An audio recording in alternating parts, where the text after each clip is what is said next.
Hello दोस्तों। आप सभी का एनसीईआरटी बैच के अंतर्गत स्वागत है। और आप जानते हैं कि एनसीईआरटी बहुत इंपॉर्टेंट है, चाहे प्री हो या मेंस हो। अगर आप 2023 के पेपर की भी बात करें, जो कि काफी टफ पेपर माना जाता है यूपीएससी के अंतर्गत, उसमें हिस्ट्री के सवाल, उसमें ज्योग्राफी के सवाल, साइंस के सवाल, पॉलिटी के सवाल ज्यादातर एनसीईआरटी से ही आए थे। आपको अगर अपनी पढ़ाई को बहुत अच्छा करना है तो एनसीईआरटी एक बेसिक बनाइए, एक स्टैंडर्ड बुक फॉलो कर लीजिए और उनके आधार पर अपने नोट्स बना लीजिए। यही बहुत सफिशियंट होता है और इससे आपकी तैयारी बहुत अच्छी हो सकती है। तो उसी सीरीज में जो हम एनसीईआरटी पढ़ रहे थे, इसमें ज्योग्राफी की एनसीईआरटी काफी रोल रखती है, क्योंकि प्रीलिम्स में बहुत सारे सवाल एनसीईआरटी से आते हैं। बेसिक कॉन्सेप्ट को समझने के लिए आपको ये एनसीईआरटी बहुत ही महत्वपूर्ण होती है। और इसलिए एनसीईआरटी में सबसे बड़ी बात है, पढ़ते सभी लोग हैं, ऐसा नहीं है लोग एनसीईआरटी को नहीं पढ़ते, लेकिन उसको किस तरीके से पढ़ा जाए कि एक बार पढ़ने के साथ साथ सारे कॉन्सेप्ट क्लियर हो जाए। उसको नोट डाउन कैसे किया जाए, उसको पीवाईक्यू से कैसे जोड़ा जाए, वो सारी चीजें आपको यहाँ पर बताई जाएगी। इस वीडियो के थ्रू आपको बहुत सारे 11वीं क्लास की एनसीईआरटी को हम डिस्कशन करेंगे। और इसके साथ साथ ही आपको एनसीईआरटी की जो पीडीएफ नोट्स बनाए हैं वो भी हमारे टेलीग्राम चैनल पर हम शेयर करेंगे, जिसका लिंक आपको नीचे दिया गया है। बहुत अच्छे से, बहुत शानदार तरीके से सेलेक्टिव आधार पर ही आपको एनसीईआरटी के नोट्स बनाए गए। और यहाँ पर आपको एनसीईआरटी की एक एक लाइन को समझा समझा के बताया जाएगा कि हर लाइन का क्या महत्व है और क्या क्या चीजें आप उससे सीख सकते हैं। इसलिए यहाँ आपके सामने एक एनसीईआरटी किताब रहेगी और साथ साथ जो नोट्स है वो दोनों रहेंगे, और कुछ चीजें अगर नोट्स में एडिट करनी पड़ी तो ऐड भी किया जाएगा। उस तरीके से आपके नोट्स इसमें प्रिपेयर किए गए। तो आप सभी इसमें बहुत अच्छे से, जो लोग 2024 में 25 में एग्जाम देंगे, 25 में एग्जाम देने, 26 में एग्जाम देने, तो उन सबका एक बेस है एनसीईआरटी, बहुत अच्छी से की तैयार होनी चाहिए। तो उसी चीज में ध्यान रखते हुए एनसीईआरटी को बहुत शानदार तरीके से तैयार किया जा रहा है और बहुत अच्छे से उसके नोट्स बनाए जा रहे हैं, जो शायद ही आप चाहे कंपेयर कर सकते, देख सकते हैं कि उस तरीके के एक एक चीज को, एक एक पॉइंट आउट करते हुए आपको नोट्स नहीं मिल पाएंगे ज्यादातर। तो एक बार देखें वीडियो को, फिर आप अंत तक देखें और फिर आप जज करें कि क्या फायदा हुआ या नहीं हुआ आपको। ठीक है, तो प्लीज इसको जरूर देखें एंड तक, इससे जबरदस्त आपको फायदा होगा। जैसे ये आपके सामने एनसीईआरटी किताब मैंने खोली हुई है साइड में, पृथ्वी की आंतरिक संरचना, ये आपके सामने किताब दिखती है। और इधर साइड में आपके सामने नोट्स है। पृथ्वी की आंतरिक संरचना की अगर मैं बात करूं, इसमें है पृथ्वी की आंतरिक संरचना। और ये चैप्टर है आपका, आपने देखा होगा पृथ्वी की आंतरिक संरचना, ये दूसरा चैप्टर है, तीसरा, पहला दूसरा, दूसरा हमने कर लिया ऑलरेडी पहले वीडियो में। और पृथ्वी की आंतरिक संरचना आपके अंतर्गत भौतिक भूगोल का पार्ट है। ठीक है, भौतिक भूगोल का पार्ट, ठीक है। और इसके अंतर्गत आप पृथ्वी की स्थिति को बहुत बेहतर तरीके से जानेंगे। ठीक है, उसी को इसमें दिया गया है कि भाई पृथ्वी की आंतरिक संरचना क्या है और कैसे इसको महत्वपूर्ण तरीके से देखा जाए। तो ये एनसीईआरटी आपको दी गई है, ये 11वीं क्लास की एनसीईआरटी है, जिसका नाम है theory of the physical geography. और इसमें चैप्टर 3 को हम पढ़ेंगे, और चैप्टर 3 का नाम है पृथ्वी की आंतरिक संरचना, यानी कि पृथ्वी की आंतरिक संरचना किस तरीके की है, उसका विन्यास क्या है, उन सारी चीजों को जानेंगे। तो वही चीज में बताइए कि हमारी पृथ्वी एक गेंद की तरह है, वो कितनी मोटी है, क्या उसमें आग लावा देखा होगा, आंतरिक सिस्टम कैसा है, आंतरिक सिस्टम को किस तरीके से हम समझ सकते हैं, वो सारी चीजें इसमें दिखाई। देखो, आपको पता है कि पृथ्वी की आंतरिक संरचना जानना हमारे लिए क्यों जरूरी है। ये जानना क्यों जरूरी है, क्यों जरूरी है, अगर आपसे पूछे, आपसे सिंपल सा, क्यों जरूरी है। तो सबसे बड़ी बात कि ये, एक तो ये है कि ये हमारे मानव जीवन को प्रभावित करती है, को प्रभावित करती है। जैसे आपने देखा होगा पृथ्वी के आंतरिक होने वाली भूकंप की क्रियाएं, ज्वालामुखी क्रियाएं, धरातलीय स्थिति, है ना, पृथ्वी की आंतरिक धरातलीय स्थिति, वो सभी कहीं ना कहीं मानव जीवन की, चाहे मानव जीवन की आर्थिक क्रिया हो, चाहे मानव जीवन की खुद आजीविका हो, मानव जीवन हो, मानव जीवन से जुड़ी हुई चीजें हो, उन सभी को बहुत अच्छे से प्रभावित करती है। दूसरी बात, यह पृथ्वी के धरातलीय विन्यास के लिए, आपने देखा होगा पृथ्वी के धरातलीय विन्यास के लिए मुख्य रूप से उसकी प्रक्रिया को जानने में भी बहुत महत्वपूर्ण भूमिका निभाती है। यानी कि अगर आप पृथ्वी के धरातलीय विन्यास को जानते हो, तो उसके लिए सबसे बड़ी बात है आपको जियोलॉजिकल चीज होना चाहिए, जियोलॉजिकल फैक्टर। जियोलॉजिकल फैक्टर का जरूर पता होना चाहिए, और जियोलॉजिकल फैक्टर का मतलब पृथ्वी की आंतरिक स्थिति कैसी है, तभी हम पृथ्वी की बाहरी स्थिति का आकलन अच्छे तरीके से कर पाएंगे। तो एक कारण इसका यह है कि पृथ्वी की आंतरिक स्थिति इसलिए जानते हैं कि भाई हम कैसे, हमारी जो भूगर्भिक प्रक्रिया है वो हमारे धरातल को निर्मित करती है। और भूगर्भ की प्रक्रिया में आप देख सकते हैं, जैसे बहिर्जात बल और अंतर्जात बल लगातार होते रहते हैं। तो इसमें आपने देखा होगा बल, दो बल इसमें दिखाए गए। ये बल की अगर मैं बात करूं तो एक बल है आपका बहिर्जात बल और एक है अंतर्जात बल। अंतर्जात बल में जो पृथ्वी के आंतरिक भाग में होते हैं, जैसे भूकंप, ठीक है ना, ज्वालामुखी, ये सब क्या है आपके अंतर्जातीय बल है, जो पृथ्वी के आंतरिक भाग होते हैं, जो जिससे पृथ्वी की भूगर्भिक क्रियाएं चलती रहती है, उसमें भूकंप, ज्वालामुखी, विस्फोट, ये सारी चीजें किसमें आएंगी आपकी अंतर्जात बल में, है ना। और बहिर्जात में मतलब होता है अपर्दन, अपक्ष है, ये क्या है, ये बहिर्जात बल है। तो कहने का मतलब है कि हमारी पृथ्वी की पूरी भूगर्भिक संरचना में धरातल और आंतरिक क्षेत्र में दो क्रियाएं करती है। धरातल के क्षेत्र पर आपने देखा होगा चट्टान, बड़ी चट्टान को काट करके एक हवा काट के लेके चली जाती है, एक पानी काट के लेकर चला जाता है। तो इस तरीके से काटना, अगर किसी स्थल खंड को विभिन्न कारकों के द्वारा काटना, ये कहलाता है आपका अपर्दन। मतलब काटना टूटना ये कहलाता है अपक्ष, और बहाकर दूसरी जगह ले जाना ये कहलाता है अपर्दन। तो जो इरोजन सिस्टम है, अपक्ष सिस्टम है, ये आपके बहिर्जातीय बल होते हैं, जिनका मेन काम होता है बड़े धरातल, आपने देखा होगा समतल करना। ये क्या होते हैं, समतलकारी बल होते हैं। इनको हम क्या बोलते हैं, बहिर्जात बलों को बोलते हैं समतलकारी बल। इनको मैं ये लिख रहा हूं, समतलकारी बल।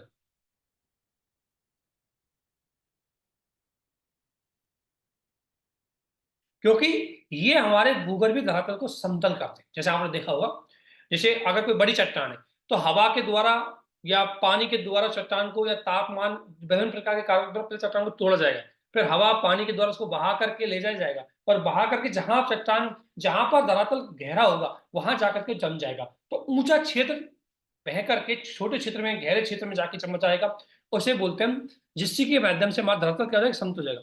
जैसे ये पहाड़ है, ठीक है ना, ये पहाड़ है और ये मान लो खड्डा है, तो यहां से चट्टान टूटती टूटती आपकी यहाँ आ जाएंगी, यहाँ आ जाएंगी, यहाँ आ जाएंगी, यहाँ आ जाएंगी। तो इस तरीके से दोनों क्या हो जाएंगे, समतल हो जाएंगे।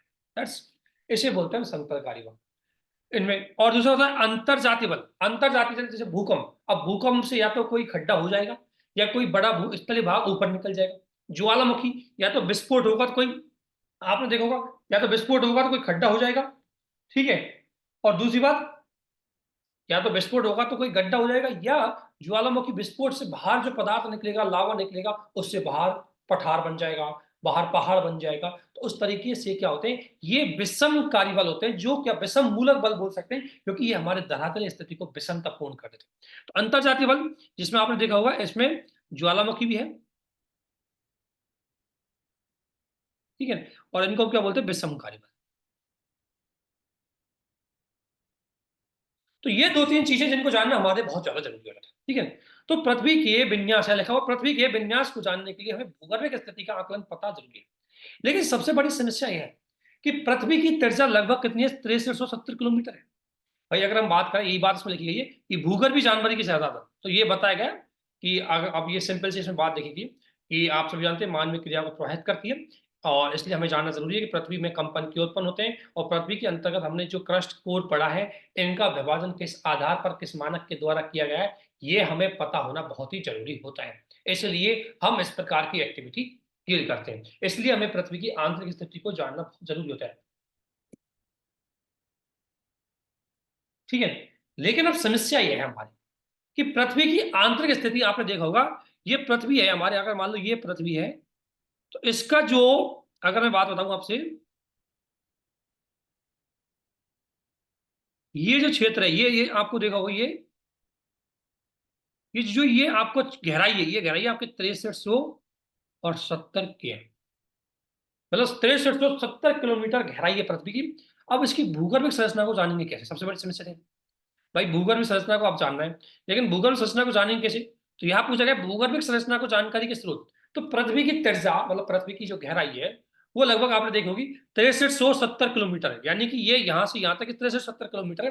अब 6370 किलोमीटर को जानेंगे कैसे, क्योंकि इस यहाँ पर परिस्थिति इतनी है कि यहाँ पर नीचे हम डायरेक्टली प्रत्यक्ष रूप से पहुंच नहीं सकते, क्योंकि नीचे जाने पर तापमान बढ़ने लग जाता है, और नीचे हम इतनी गहराई भी नहीं कर सकते कि भाई 6370 किलोमीटर कोई गहराई चला जाए, और चलो हम गहराई भी कर देंगे तो पहुंचेंगे कैसे, पता कैसे लगाएंगे। तो इसलिए इसको जानना बड़ा हमारे पास टिपिकल पार्ट होता है। तो इसको जानने के हम दो स्रोतों के आधार पर आकलन करेंगे। एक तो होता है प्रत्यक्ष स्रोत, और एक होता है दोस्तों अप्रत्यक्ष स्रोत। प्रत्यक्ष स्रोत जिनको मतलब हम आसानी से, मुख्य रूप से जिनको हम आंखों से देख सकते हैं, आसानी प्रत्यक्ष आधार पर उनका अनुमान लगा सकते हैं। यानी कि आपकी पृथ्वी की संरचना कैसी है, पृथ्वी में चट्टान कैसी है, चट्टानों का स्ट्रक्चर कैसा है, चट्टानों के अंदर जाने पर तापमान बढ़ रहा है, घट रहा है, चट्टान ठोस में, द्रव में, गैस में किस रूप में पाई जाती है, इस स्थिति को जानने के लिए हमें पृथ्वी के स्रोत, पृथ्वी की आंतरिक स्थिति के बारे में पता करना है। अब पृथ्वी की आंतरिक स्थिति जानने के लिए हमारे पास पता होना चाहिए, या तो हम जैसे मान लो अगर धरातल स्थिति होती है, धरातल पे कहीं पर भी जाकर के आप बस आपके रिसर्च अनुसंधान वाले जाते हैं, उसको चेक करके करके आ जाते हैं क्लियर कट कि भाई यहाँ क्या चीजें पाई जाती है। ये चट्टान ठोस है, गैस है, बेसाइट की बनी हुई है, या ग्रेनाइट की बनी हुई है, किसकी बनी हुई है, इसमें अम्लता ज्यादा है, क्षारता ज्यादा है, इसका घनत्व ज्यादा है, कम में ज्यादा है, ये सारी चीजें।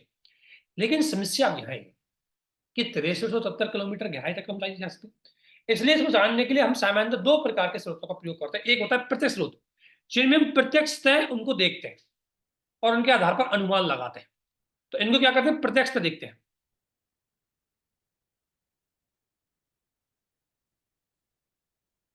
अब प्रत्यक्ष देखते थे कौन कौन से, तो पहला है माइनिंग। पहला क्या है आपके पास, माइनिंग। माइनिंग का मतलब है कि या तो आप खनन करें, ड्रिलिंग करें, खनन करें, खनन के माध्यम से पृथ्वी के आंतरिक भाग तक जाए। लेकिन इसकी एक सबसे बड़ी सीमा यह है कि माइनिंग के माध्यम से आप मैक्सिमम 3 से 4 किलोमीटर जा सकते हैं, क्योंकि उससे नीचे जाने पर तापमान बढ़ जाता है, और तापमान इतना ज्यादा बढ़ जाता है कि मानव तो वहां पहुंच ही नहीं सकता। मशीनों के माध्यम से आएंगे, लेकिन मशीनें भी पिघल जाएंगी, सारी चीजें हो जाएंगी, तो हम इतना गहराई तक नहीं जा पाएंगे। इसलिए आपने देखा होगा, पहला है खनन के माध्यम से हम चट्टानों की जानकारी करें कि मान लो क्रस्ट की चट्टाने पे क्या ठोस आकार द्रव कौन सी है, फिर जो मध्यवर्ती चट्टाने कौन सी है, फिर गहराई वाली चट्टान कौन सी है, उन चट्टानों का तापमान आयतन क्या है, इसको जानने का हम प्रयास करते हैं। लेकिन समस्या है कि खनन के माध्यम से हम केवल 3 से 4 किलोमीटर तक ही जान सकते हैं। आपने देखा होगा दक्षिण अफ्रीका की एक खनन है, सोने की खनन, दक्षिण अफ्रीका में सोने की खनन है, जहां पर सोने के लिए 3 से 4 किलोमीटर गहराई उसकी की गई है। तो 3 किलोमीटर 4 किलोमीटर तक गहराई तक ही मानव प्रत्यक्ष रूप से जा पाता है, और ऐसी स्थिति में वो लंबे समय तक वहां नहीं रुक पाता, और वहां 3-4 किलोमीटर जानने तक, अब आप सोचो कि अगर पृथ्वी की गहराई टोटल लगभग 6400 किलोमीटर है, आप 3 किलोमीटर तक जा रहे हो, तो आप सही ढंग से चीजों का पता नहीं लगा पाओ। इसलिए ये स्रोत पूर्ण रूप से सफल नहीं है। दूसरा आता है कि भाई आप क्या करो, गहरे समुद्र में प्रवेदन करो, यानी कि ड्रिलिंग करो, ड्रिलिंग प्रोजेक्ट चलाओ। यानी कि ड्रिलिंग प्रोजेक्ट का मतलब है, एक तो देखो खनन में क्या है, आपको पूरा आकार खोदना पड़ता है, फिर वहां आदमी जाएंगे माइनिंग करेंगे। ड्रिलिंग क्या है, मशीन लगाओ और उसको गहराई तक छोड़ो, और नीचे वो मशीन में यंत्र लगाओ, और यंत्र लगा करके वो बताएंगे भाई कि इसके नीचे चट्टान ठोस है, द्रव है, इसमें घनत्व ज्यादा है, इसमें लोहा पाया जा रहा है, इसमें आयरन पाया जा रहा है, या इसमें सियाल सीमा में मतलब इसमें सिलिकॉन पाया जा रहा है, क्या पाया जा रहा है, ये सारी चीजें उसमें करेगा। लेकिन ड्रिलिंग की भी एक सीमा है, ड्रिलिंग भी आप लिमिट तक कर सकते हो। अभी तक सबसे बड़ी ड्रिलिंग अगर हमने की है तो वो आर्कटिक महासागर के अंतर्गत कोला क्षेत्र है। कहां पर, कोला क्षेत्र, वहां पर लगभग 12 किलोमीटर तक ही हमने ड्रिलिंग की है। यही बात से हो रहा है। दूसरा स्रोत इसमें बताया गया कि आप ड्रिलिंग के माध्यम से जा सकते हो। और ये देखो, ड्रिलिंग की सबसे बड़ी समस्या है कि ड्रिलिंग में आप 12 किलोमीटर तक की गहराई तक जा सकते हो, लेकिन 12 किलोमीटर की गहराई के आधार पर आप 6400 किलोमीटर की गहराई का अनुमान तो नहीं लगा सकते, लेकिन फिर भी 12 किलोमीटर तक इसमें लगा सकते। तो एक है ड्रिलिंग, इसी के ड्रिलिंग की तरह इंटीग्रेटेड ओशन ड्रिलिंग प्रोजेक्ट होता है। मतलब इसमें इसमें गहर समुद्र के अंतर्गत गहराई को किया जाता है, जिसके अंतर्गत बेहतरीन तरीके से आप पृथ्वी की स्थिति को जान सकते हैं। लेकिन ये दोनों ही प्रोजेक्ट, अगर मैं बात करूं, ये दोनों ही जो आपके तरीके हैं वो पूरी तरह सफल नहीं होते। उसके बाद आता है ज्वालामुखी उदाहरण, क्योंकि आपको जानते हैं पृथ्वी के आंतरिक भाग से ज्वालामुखी विस्फोट आता है। तो जो पृथ्वी के आंतरिक भाग से, जैसे ज्वालामुखी के अंतर्गत उसकी चट्टाना आती है, लावा आता है, तो लावा में विभिन्न प्रकार के कण आते हैं, और उन कणों के आधार पर हम पता लगा सकते हैं कि कण किस स्ट्रक्चर के बने हैं, उसकी चट्टान की संरचना क्या है। लेकिन समस्या यह है कि जो लावा आता है वो कितनी गहराई से आता है, ये हमें पता नहीं चल पाता। वो 50 किलोमीटर से आया, 100 किलोमीटर से आया, 60 से आया, 70 से आया, 80 से आया, हम पता नहीं कर पाते। और पता ना कर पाने की वजह से हम चट्टान में गहराई के आधार पर उसके स्ट्रक्चर का पता नहीं कर पाते। तो इसने ये कहा है कि ज्वालामुखी उद्गार प्रत्यक्ष जानकारी का एक अन्य स्रोत है। लेकिन जब कभी भी ज्वालामुखी उद्गार से पृथ्वी के लावा लाया जाता है, तो प्रयोगशाला अन्वेषण के लिए उपलब्ध होता है, परंतु इस बात को लेकर के हमारे पास समस्या रहती है कि वो कितनी गहराई से आया है। हमें उसका स्ट्रक्चर तो पता होता है, जैसे लावा आया, लावा में हम उसको, जो मृदा आई है, चट्टान आई है, कुछ भी आई है, उसको ले जाकर के लैब में ले जाएंगे, लैब में उसका रिसर्च करेंगे, रिसर्च करके पता देंगे भाई इसमें अम्ल ज्यादा है, क्षारीय ज्यादा है, आयरन ज्यादा है, मैग्नीशियम ज्यादा है, ऑक्सीजन ज्यादा है, कि मतलब क्या है।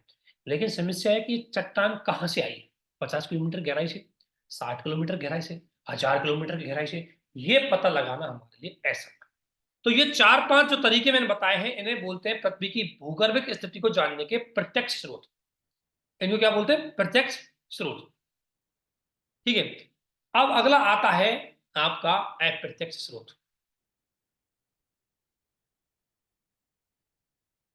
अप्रत्यक्ष स्रोत में क्या होता है, ये बेसिकली पदार्थ के गुण धर्म के आधार पर विश्लेषण करते हैं और स्थिति का पता लगाते हैं। इसमें प्रत्यक्ष रूप से पदार्थ बाहर भी नहीं आता, प्रत्यक्ष रूप से उसको टच भी नहीं करते, प्रत्यक्ष रूप से उसको लैब में भी नहीं ले जाते, लेकिन उस कुछ एक्टिविटी ऐसी होती है जिनके आधार पर आप अनुमान लगा सकते हो कि स्थिति क्या है। जैसे अप्रत्यक्ष स्रोतों में आता है घनत्व, दबाव और तापमान। आप ये बात सभी जानते हैं दोस्तों, सभी आप ये जानते हैं कि गहराई बढ़ने पर आपका घनत्व भी बढ़ता है, दबाव भी बढ़ता है, तापमान भी बढ़ता है, और इनकी परिवर्तन की दर भी काफी है। इनको हम माप तो सकते हैं, लेकिन समस्या हमारे पास एक अभी भी यही है कि आप सभी जानते हैं कि अगर तापमान बढ़ रहा है, तो नीचे जाने पर अगर तापमान बढ़ रहा है, तो इस आधार पर नीचे की सारी चट्टानें अभी तक तो द्रवित हो चुकी होती, वो गल गई होती। लेकिन ये माना जाता है कि वो गली नहीं है, बल्कि वो ठोस अवस्था में है। अगर वो ठोस अवस्था में है, तो आप सभी जानते हैं कि अगर टेम्परेचर बढ़ रहा है और प्रेशर भी बढ़ रहा है, तो उसका गलनांक बिंदु भी बढ़ जाएगा। गलनांक बिंदु, जहां पर कोई ठोस द्रव में बदलता है उसे गलनांक बिंदु, मतलब वह ताप जहां से कोई ठोस द्रव में बदलता है उसे गलनांक बिंदु बोलते हैं। तो लोगों का मानना है, मान लें नॉर्मली 100 सेल्सियस डिग्री पर हर चीज पिघल जाती है, लेकिन नीचे जाने पर जब 1000 सेल्सियस डिग्री अगर हो रही है, तो 1000 सेल्सियस डिग्री पर पूरी चट्टान ही पिघल जानी चाहिए। लेकिन ऐसा नहीं है। क्यों नहीं है? क्योंकि ऊपर से जो चट्टानों का दबाव है, वो उसके गलनांक बिंदु को बढ़ा देता है। लेकिन समस्या ये होती है कि गलनांक बिंदु तो बढ़ जाता है, लेकिन कितनी गहराई पे बढ़ा, कितने तापमान पे बढ़ा, और किस स्तर पर बढ़ा, ये हम पता नहीं लगा पाते। इसलिए घनत्व, दबाव और तापमान, जो कि तीनों नीचे जाने पर हमको पता है कि बढ़ते तो हैं, लेकिन हमें ये पता नहीं कितनी गहराई पर कितने बढ़ते हैं, इसका कोई फिक्स अनुमान हम यहाँ से नहीं लगा पा रहे। तो ये तो थोड़ा बहुत साबित तो कर पाता है कि पृथ्वी की आंतरिक संरचना पे जाते हुए घनत्व भी बढ़ता है, तापमान बढ़ता है, दबाव भी बढ़ता है, लेकिन ये भी क्लियर कट पृथ्वी की चट्टानों के स्ट्रक्चर के बारे में हमें जानकारी पूरी तरीके से नहीं। दूसरा होती है उल्कापिंड। आपने देखा होगा, हमने पिछले चैप्टर में एक चीज पढ़ी कि पृथ्वी की जो उत्पत्ति हुई है दोस्तों, यही कहा गया इसमें, बताया गया है कि पृथ्वी की आंतरिक संरचना का दूसरा अप्रत्यक्ष स्रोत है उल्का। आपने देखा होगा कि पृथ्वी मुख्य रूप से एक ब्रह्मांड से बनी है, और ब्रह्मांड किसी एक ही कण से बना है, अर्थात पूरे ब्रह्मांड का स्ट्रक्चर कहीं ना कहीं एक जैसा ही होगा। तो इसलिए यह कहा जाता है कि जो उल्का पिंड होती है, जो कहीं ना कहीं ब्रह्मांड के किसी हिस्से से टूटकर पृथ्वी पर आती है, वो उल्का पिंड में जो पदार्थ होते हैं, वो वही पदार्थ होते हैं जो पृथ्वी की चट्टानों पर होते हैं।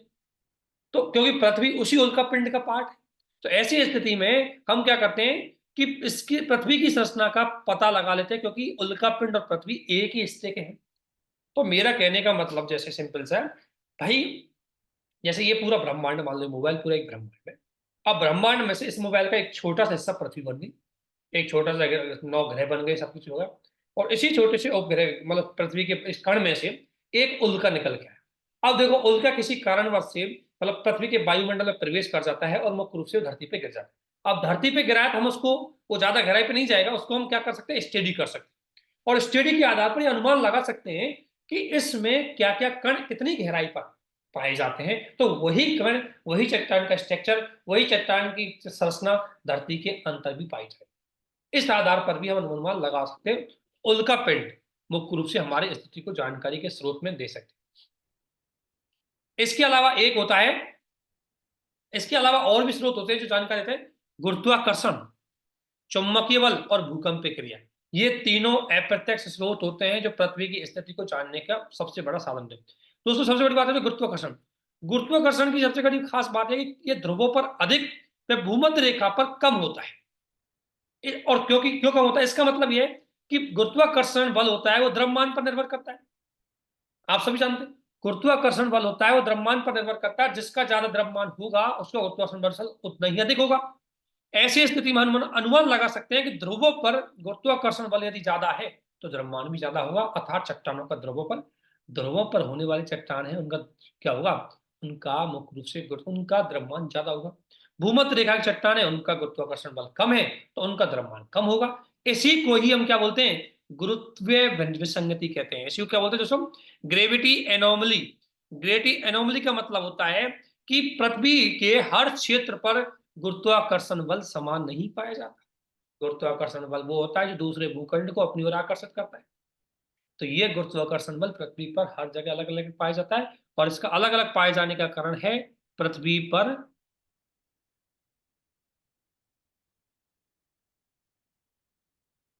द्रव्यमान की भिन्नता। क्या है, पृथ्वी पर द्रव्यमान की भिन्नता। और इसीलिए आपने देखा होगा कि पृथ्वी पर द्रव्यमान की भिन्नता, इसके आधार पर कुछ अनुमान लगा लेते हैं हम थोड़ा सा कि कहाँ कहाँ पर मुख्य रूप से तापमान, पृथ्वी की स्ट्रक्चर कैसे। तो इससे एक अनुमान जरूर लग पाया कि ध्रुवों पर द्रव्यमान ज्यादा पाया जाता है और विषुमध्य के क्षेत्रों पर द्रव्यमान कम पाया जाता है। ठीक है, इस आधार पर कुछ जानकारी देने में सफल होता है। अगला आता है, इसने कहा है कि चुंबकीय सर्वेक्षण। भूपट्टी यानी कि क्रस्ट पर चुंबकीय पदार्थों के वितरण की जानकारी देते हैं। आपने देखा होगा जो क्रस्ट होती है ना, वहां पर चुंबकीय पदार्थों के वितरण की जानकारी देते हैं, है ना।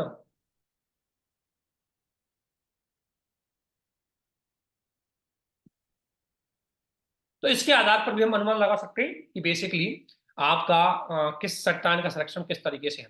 और इसके अलावा एक और होता है भूकंप। अब भूकंप को हमें देखेंगे, भूकंप किस तरीके से आपकी सहायता कर सकता है पृथ्वी की आंतरिक संरचना को जानने के। तो आप सबसे पहले भूकंप को समझेंगे दोस्तों, यहाँ लिखा हुआ है ये भूकंप के बारे में बिल्कुल, कि बेसिकली भूकंप है क्या है।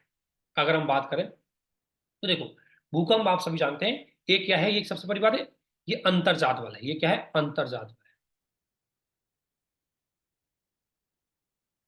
भूकंप एक अंतर्जात बल है और एक प्राकृतिक घटना है जो नॉर्मली प्राकृतिक वजह से होता है। और ये इसमें क्या होता है भूकंप में उत्पत्ति के, भूकंप में बेसिकली क्या होता है, जो बड़े बड़े भ्रंश होते हैं, जैसे एक भ्रंश मान लो ये है चट्टान है, और ये मतलब मुख्य रूप से ये चट्टान है पूरी, अचानक से चट्टान का ये वाला पार्ट मतलब टूटता है। टूटने से एक भाग इधर चला जाएगा दोस्तों। देखो समझो इसको, कैसे भूकंप कैसे उत्पन्न होता है देखो। जैसे मान लो ये चट्टान है, ये चट्टान है, ये पूरी एक चट्टान है मान लो ये, ठीक है। इस चट्टान का क्या हुआ, इस चट्टान का ये वाला भाग मान लो टूटा, किसी कारण से झटका लगा नीचे से इसमें, या तो कोई चट्टान, क्योंकि आपको पता है पृथ्वी के कारण झटका लगा, या ऊपर दबाव के कारण झटका लगा, या पृथ्वी, या हमारा जो ब्रह्मा वो विस्थापित होती है पृथ्वी, वो विस्थापन के बाद वजह से जो पृथ्वी के अंतर्गत अलग अलग प्लेट है उनके कारण झटका लगा। तो सबसे पहले क्या करता है, ये भ्रंश होता है, ये भ्रंश है किरण, ये भ्रंश क्या करता है, टूटते हैं, टूटेगा ये मान लो चट्टान टूट गई। टूटने के बाद ये वाला भाग इधर जाएगा और ये वाला भाग मान लो इधर जाएगा। इधर जाने के बाद विपरीत दिशा में गति करेंगे कि क्षेत्र खाली हो जाएगा। खाली होने के बाद ऊपर वाला जो है, इसके बाद जो सतह है वहां पर एकदम से यहाँ पर जो जगह हो जाएगी तो झटका लगेगा, और झटका लगने की वजह से ऊपर जो शैल खंड होंगे उनके यहाँ पर झटका लगेगा, झटका लगने की वजह से कंपन उत्पन्न होगा, और कंपन से ऊर्जा उत्पन्न होगी, और ऊर्जा से आपकी भूकंप की तरंगें उत्पन्न होती है, और यही तरंगें भूकंप को जन्म देती है। तो ऊर्जा के कारण ही पृथ्वी के आंतरिक भागों में उत्पन्न तरंगें जो भूकंप को जन्म देती है। अब कैसे, अब सबसे पहले आपने देखा होगा एक चीज, यहाँ पर ये तरंगे दिखाई गई है, इन तरंगों को हम आपको चित्र में दिखाते हैं, अलग अलग तरंगें होती है। तो इतनी अच्छी तरीके से आप इसको करोगे, कोई आपको मतलब किसी तरीके से इसमें कभी, अब देखो भूकंप की तरंग, मान लो ये भूकंप की तरंग आपको यहाँ दिखाई गई है।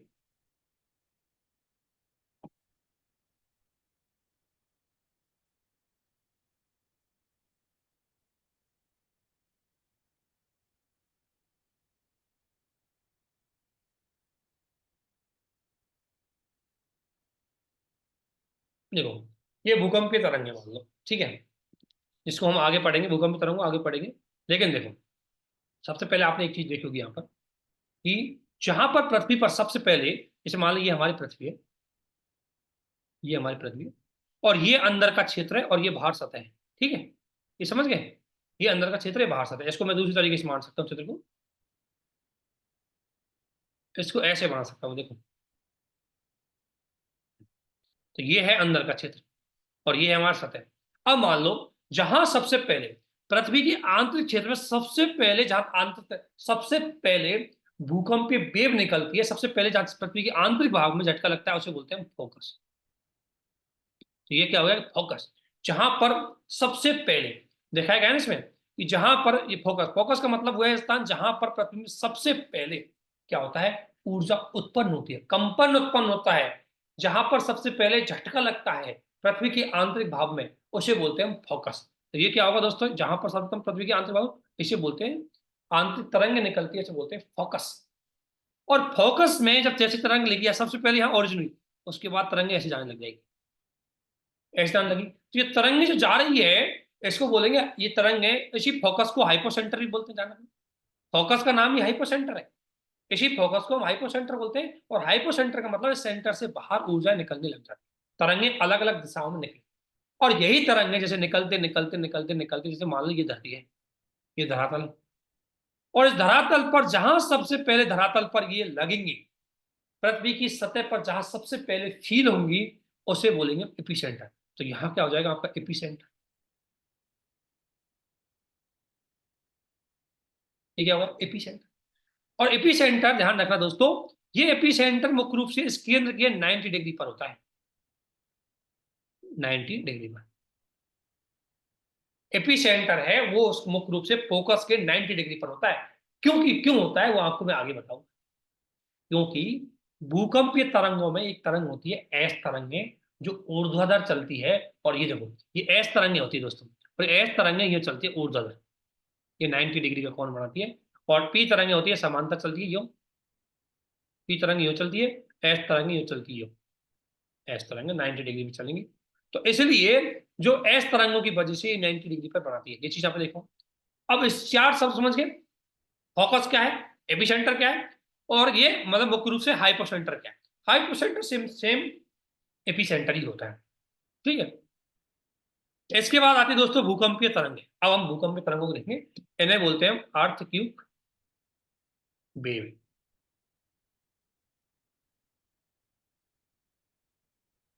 अर्थ क्यूब वेव की अगर मैं बात करूं भूकंपीय तरंगों की, तो भूकंपीय तरंगे, अब आपने देखा होगा कि इस अध्याय में आप बहुत अच्छे से समझेंगे भूकंपीय तरंगे बेसिकली कहाँ उत्पन्न होती है।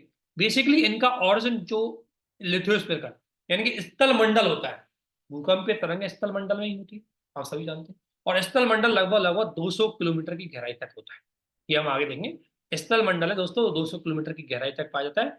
और भूकंपीय तरंगों को ध्यान रखना, एक बात है, भूकंपीय तरंग जब मान लो जब भूकंप की तरह सतह पर जाती है, और सतह पर पहुंचने के लिए उन भूकंपीय तरंगों को हम एक तरह से उनका चित्र बनाते हैं। तो चित्र जिस यंत्र से बनाते हैं कि भाई तरंगे ऐसे निकल रही है, कैसे निकल रही है, ऐसे जा रही है, ऐसे जा रही है, चित्र जिससे उनको हम करते हैं, जिन्हें हम इंग्लिश में बोलते हैं कर्विंग। यानी कि सरफेस पर जब ये भूकंपीय तरंगे पहुंचती है, तो उनको जो, या भूकंपीय तरंगे जो यहाँ पर आंतरिक भाव में प्रवाहित होती है, इनको जो हम कर्विंग में करते हैं, जिस यंत्र का प्रयोग करते हैं उसे बोलते हैं सीस्मोग्राफ। तो सीस्मोग्राफ वो यंत्र होता है जो भूकंपीय तरंगों का चित्रण करता है, कर्विंग करता है, अभिलेखित करता है, उसे बोलते हैं दोस्तों सीस्मोग्राफ, ठीक है ना। तो सीस्मोग्राफ, अब भूकंपीय तरंगों को बेसिकली हमें कई भागों में बांटते हैं। देखो, भूकंपीय तरंगे बेसिकली दो भागों में होती है दोस्तों। एक होती है बॉडी वेव, जिन्हें हम बोलते हैं भूगर्भिक तरंगे। एक होती है धरातल वेव, जिन्हें बोलते हैं सरफेस तरंगे। ऐसे लिखी हुई है कि भूकंपीय तरंगे मुख्य रूप से दो प्रकार की होती है, एक होती है बॉडी वेव और एक होती है दोस्तों सरफेस वेव। और भूगर्भीय तरंग, अब सबसे पहली बात भूगर्भिक तरंग, बॉडी वेव को बोलते हैं भूगर्भिक तरंग। तो भूगर्भिक तरंग कौन सी होती है, भूगर्भिक तरंगे वो होती है जो मुख्य रूप से उद्गम केंद्र से ऊर्जा के कारण उत्पन्न होती है, यानी फोकस की वजह से। ये कहाँ होती है, फोकस।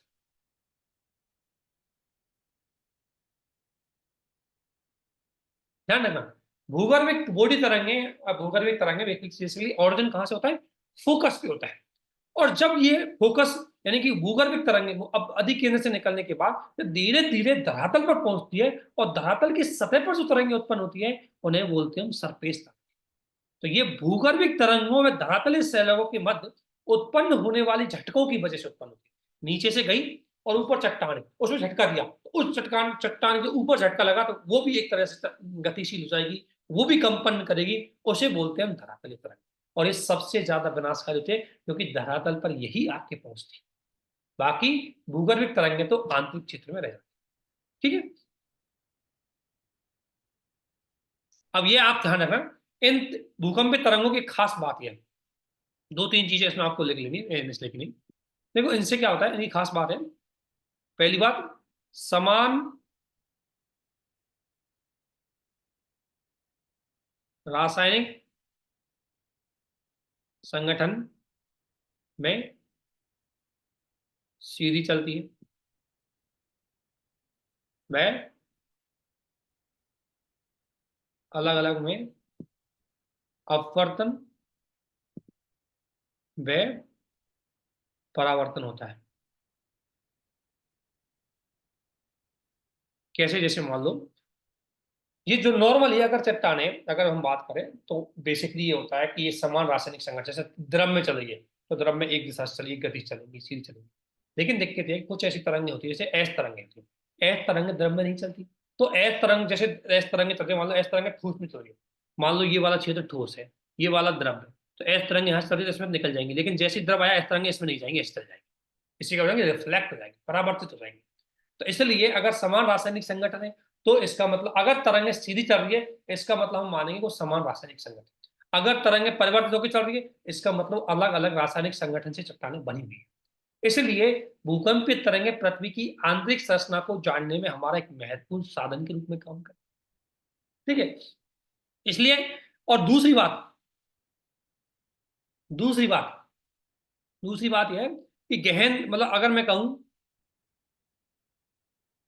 फोकस, एक चीज और अगर इसमें मैं कहूँ आपसे, इनकी एक खास बात और होती है कि तरंगों की एक खास बात होती है कि आ, सघनता में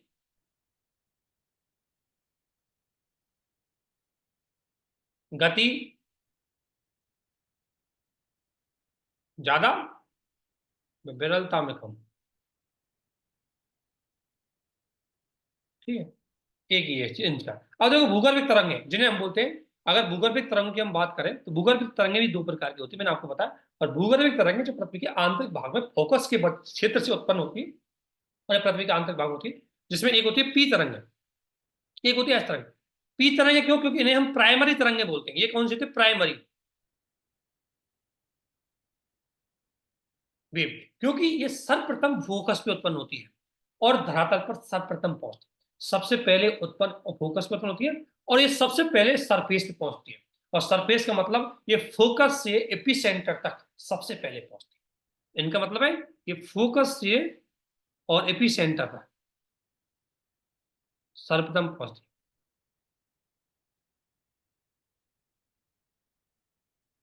ठीक है, इसलिए इनको बोलते हैं। दूसरी बात, इनकी गति सर्वाधिक होती है क्योंकि सबसे पहले पहुंच जाती है। दूसरी ध्वनि, इन्हें ध्वनि तरंगे बोलते हैं। और तीनों माध्यमों में गुजर सकती है यदि ऐसी चलती है, ऐसे समांतर। तीनों माध्यम यानी कि तीनों माध्यम ठोस में भी चलती है, पी तरंगे ठोस में भी चलेंगी, द्रव में चलेंगी, गैस में चलेंगे। अर्थात पी तरंगे सीधी रेखा में चलेंगी, चाहे कोई सा ही माध्यम आओ, इनकी गति धुआंधार चलेगी। दिक्कत यह है कि अगर विरलता आएगी तो गति थोड़ी कम हो जाएगी, सघनता आएगी, सॉरी मैंने उल्टा लिख दिया, सघनता में इनकी गति धीमी हो जाती है। सघनता में गति, यहाँ इसको मैं मोटा दूं, सघनता में इनकी गति धीमी हो जाती है, सघनता में गति कम। और विरलता में, अगर मान लो कोई माध्यम विरल है तो उसमें गति, अगर विरल है तो क्या होगा, विरलता में ज्यादा होगी। It's okay. तो इनके बारे में, एस तरंग क्या होती है, इनको द्वितीय तरंगे बोलते हैं दोस्तों। यहाँ लिखिए एस तरंग, ये तरंग संचरण आपने देखा होगा। अब इसमें एस तरंगे में होती है, एस तरंगे बेसिकली वो होती है जो जिनकी गति तुलनात्मक रूप से कम होती है लेकिन तीव्रता ज्यादा, क्योंकि ये बाद में होती है लेकिन इसकी इंटेंसिटी बहुत ज्यादा होती है, ये केवल ठोस में। और ये आंतरिक संरचना को समझने में महत्वपूर्ण होती है क्योंकि यही बताती है कि ठोस के अलावा वाला क्षेत्र कौन सा है। अब देखो सिंपल सी बात है, अगर मैं पी तरंगों की बात करूं तो पी तरंगों को सीधी रेखा में जाएगी, हमें पता नहीं चल पाएगा ठोस में जा रही है, द्रव में जा रही है, गैस में जा रही है।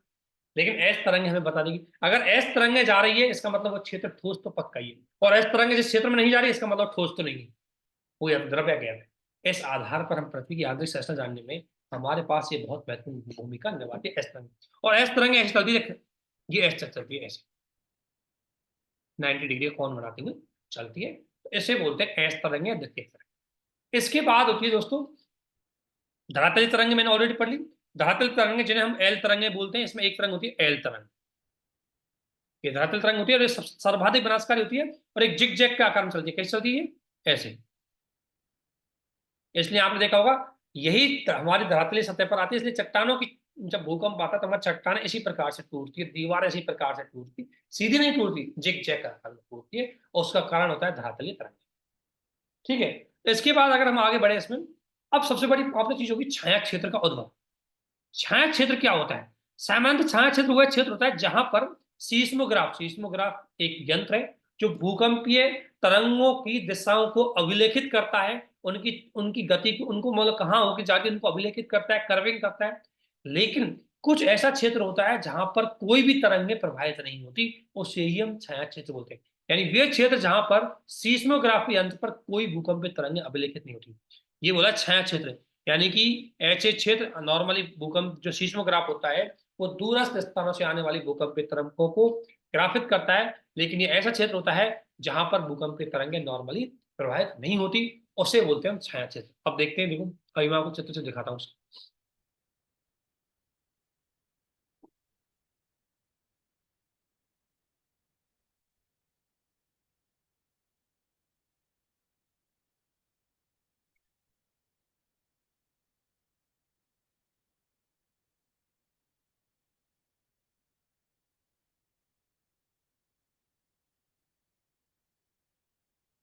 देखो ये आपके सामने दिख रहा है, पी तरंगों का छाया क्षेत्र, एस तरंगों का। पी तरंगों का छाया क्षेत्र देखो, जैसे ये पृथ्वी के आंसर है, ठीक है। तो आपने यहाँ एक चीज देखी होगी, इसमें यही बताया गया है ना। इसमें एक चीज है,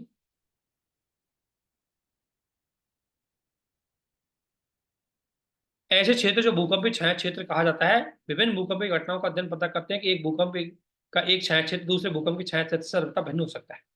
मतलब एक भूकंप ये हो गया, एक भूकंप दूसरा हो गया, इनसे अलग अलग हो सकता है। और ये देखा जाता है कि भूकंपीय, अब भूकंप अभी 105 डिग्री, 105 डिग्री ये हो गया, ये 105 डिग्री हो गया, के भीतर पी और एस दोनों ही तरंगें होती है। आपने ये चीज देखी होगी, जैसे ये पी तरंगे, ये इनका क्या है, एपिसेंटर है, मतलब फोकस है, और फोकस से तरंगे निकलती है, देखो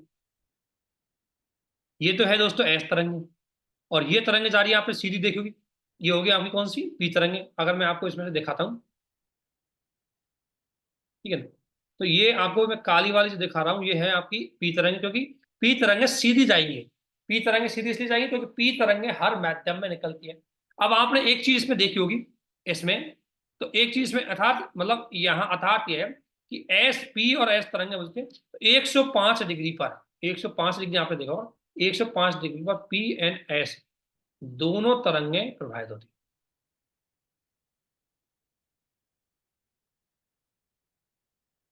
इसका मतलब ये क्या है, ये क्षेत्र क्या है, ठोस है। समझ गए? तो ये यहाँ तक जो क्षेत्र चल रहा है आपका, ये तक, ये क्षेत्र क्या है, अगर कोर से बाहर, कोर जो कोड होती है, मतलब आपने देखा कोर, कोर से बाहर वाला क्षेत्र जो भूपट्टी होती है और मेंटल वाला क्षेत्र है, वो हमारा किस में है, ठोस में है, क्योंकि वहां पर एस तरंगे भी प्रभावित हो रही। लेकिन इसके बाद एस तरंगे नहीं जाती, इसके बाद एस तरंगे नहीं जाती, तो वो क्षेत्र एस के लिए क्या हो जाएगा, छायांकित क्षेत्र हो जाएगा। लेकिन यहाँ एक चीज और है, यहाँ हमने देखा होगा 105 डिग्री के बाद और 145 डिग्री तक, ये वाला क्षेत्र आपने देखा होगा, ये वाला क्षेत्र, ये पी तरंगों के लिए भी क्या है, छाया क्षेत्र है। अर्थात यहाँ पर पी तरंगे भी नहीं बहती। अर्थात देखा होगा 105 डिग्री से 145 डिग्री के दोनों प्रकार की तरंगे नहीं पाई जाती। मतलब 105 से लेकर के और 145 डिग्री तक ये टोटल छाया क्षेत्र, जहां पर दोनों तरंगे नहीं पाई जाती।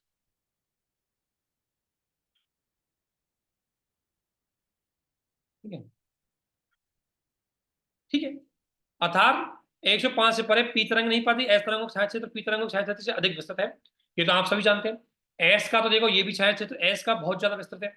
एस का तो अगर आपने देखा होगा, ये भी छाया क्षेत्र है एस का तो पूरा, और ये है, ये है, ये तो एस का छाया क्षेत्र ज्यादा है, लेकिन पी का उससे कम है, क्योंकि पी बेसिकली क्या है, 105 से तो नहीं पाई जाती, लेकिन 145 के बाद दोबारा पाई जाती है।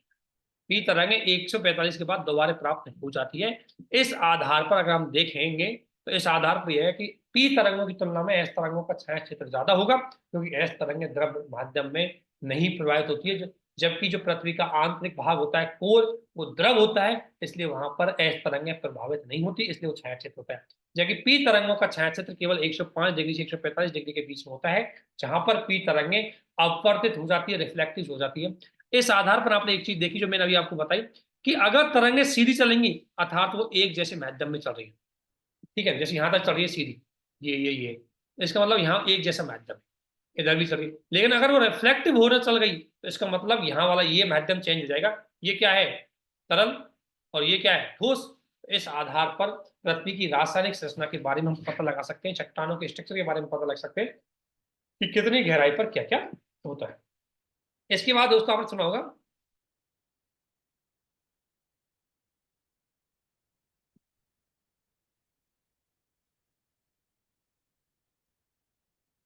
इसी प्रकार एस तरंगों को छाया क्षेत्र देख सकते हो आप।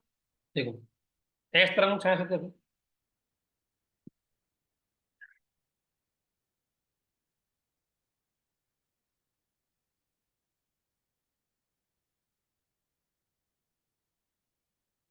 ये एस तरंगों का छाया क्षेत्र है, ठीक है। एस तरंगों कितना है देखो।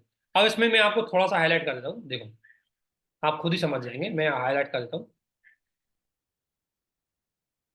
एस तरंगों का तो मान लो ये वाला तो जो आपको दिख रहा है ये वाला, ये पी तरंगों का केवल इतना है।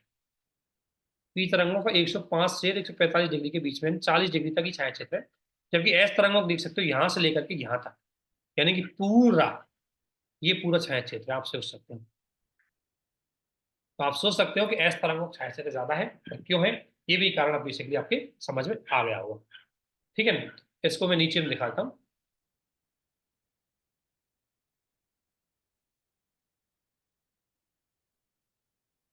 इस तरीके से अगर आप तैयारी करोगे तो आपको दिक्कत नहीं आएगी।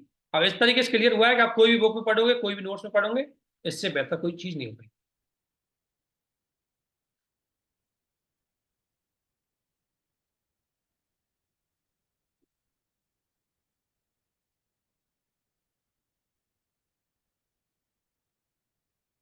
ठीक है। देख सकते हो आप एक्स तरंगों छाया क्षेत्र कितना, तो एक्स तरंगों छाया क्षेत्र ज्यादा है। कितना काला दिख रहा है इसमें, ये देखो, ये देखो, ये एक्स तरंगों छाया क्षेत्र है। अर्थात ये 105 से लेकर के 145 डिग्री तक होता है, 105 से 100। ठीक है। ये वाला पूरा छाया क्षेत्र है, ये आपको पता हो। इसके बाद आते हैं भूकंप। ठीक है ना। तो भूकंप में आपने देखा होगा, एक तो होता है विवर्तनिक जिसे टेक्टोनिक बोलते हैं। टेक्टोनिक का मतलब प्लेट विवर्तनिक की सिद्धांत के अनुसार जो दो प्लेटें एक दूसरे से टकराती है, टकराने की वजह से उसमें कंपन उत्पन्न होता है, उसको बोलते हैं टेक्टोनिक। दूसरा होता है ज्वालामुखी। अब मान लो कोई ज्वालामुखी है और जैसे मान लो ये कोई चट्टान है, ये कोई चट्टान है, इसके नीचे ज्वालामुखी विस्फोट हुआ तो ऊपर झटका लगेगा, तो उसे बोलते हैं ज्वालामुखी। माइनिंग की वजह से आने वाले माइनिंग भूकंप, बांधों की वजह से आने वाले उनको बोलते हैं बांध भूकंप। और मुख्य रूप से परमाणु विस्फोट की वजह से आने वाले को बोलते हैं परमाणु विस्फोटक भूकंप। तो ये आपको यहाँ में एक बार लिखा। ठीक है। इसके बाद आता है दोस्तों भूकंपों का माप। ये एक बड़ी चीज है भाई, भूकंप को हमें मापन करना। अभी तक आपने जाना भूकंप की तरंग क्या होती है, भूकंप की तरंगों की बेसिक विशेषता क्या होती है, उनका छाया क्षेत्र क्या होता है।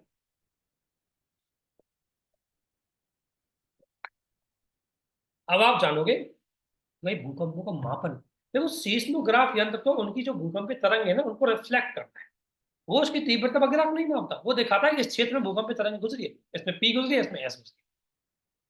लेकिन वो ये कभी नहीं बताएगा कि, वो यह नहीं बताएगा कि कितनी तीव्रता से गुजरी, इसको देखने के लिए अलग से permit। तो भूकंपों की मापकता को अगर हम देखें, तो भूकंपीय घटनाओं का मतलब भूकंप की घटनाएं बहुत तीव्र है, आसान है, ज्यादा प्रभाव है, इसका मापन हम अलग अलग तरीके से करते हैं।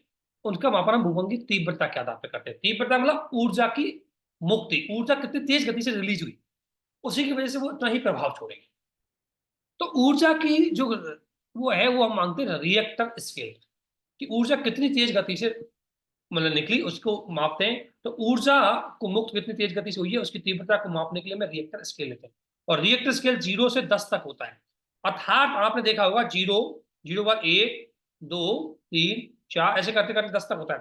अब आपने देखा होगा 1 से 2 तक जाने में 10 गुना तेज तीव्रता होती है, 2 से 3 तक जाने में 10 गुना तेज तीव्रता होती है।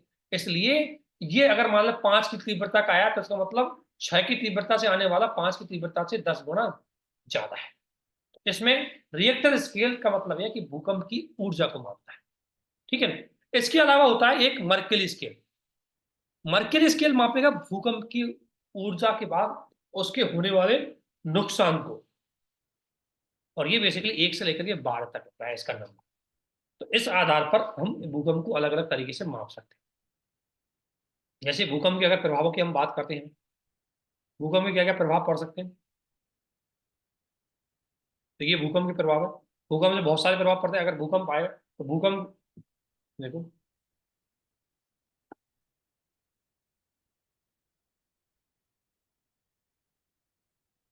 ठीक है ना। और इसके अलावा आपने देखा होगा,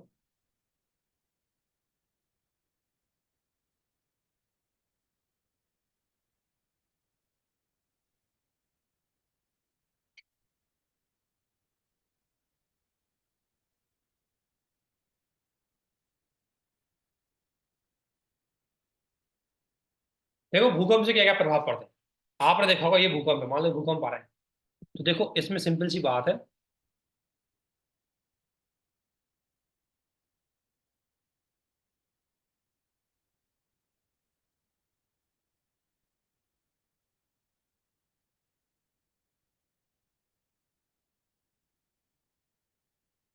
देखो क्या पर हमने लिखा है भूकंप से क्या, भूकंप एक प्रकार की आपदा है जो बहुत ज्यादा है। एक तो भूकंप से भूमि हिल जाती है। इससे बड़ी मात्रा में हमारी अगर मैं बोलूँ भूकंप आता है तो बड़ी मात्रा में हमारा क्या होता है, एक तो अवसंरचना का नुकसान होता है, सारी अवसंरचनाएं बन नष्ट होती है। धरातल विसंगति उत्पन्न होती है। भूस्खलन आता है। मृदा, मतलब मृदा लिक्विफेक्शन, मृदा है वो उसमें जमा हो जाता है। धरातल है वो एक तरह से झुक जाता है। हिमस्खलन यानी हिमस्लाइड होता है। धरातल का विस्थापन होता है। आग लग जाती है, बहुत सारी चीजें होती है, सुनामी आ जाती है। अगर मान ले भूकंप कहाँ आता है, समुद्र में, तो समुद्र के नीचे कंपन उत्पन्न होगा तो एकदम से लहरें ऊपर चली जाएगी, तो सुनामी उत्पन्न हो जाएगी। तो इसमें दिखाया गया है कि देखो सुनामी की स्थिति देख सकते हो यहाँ पर।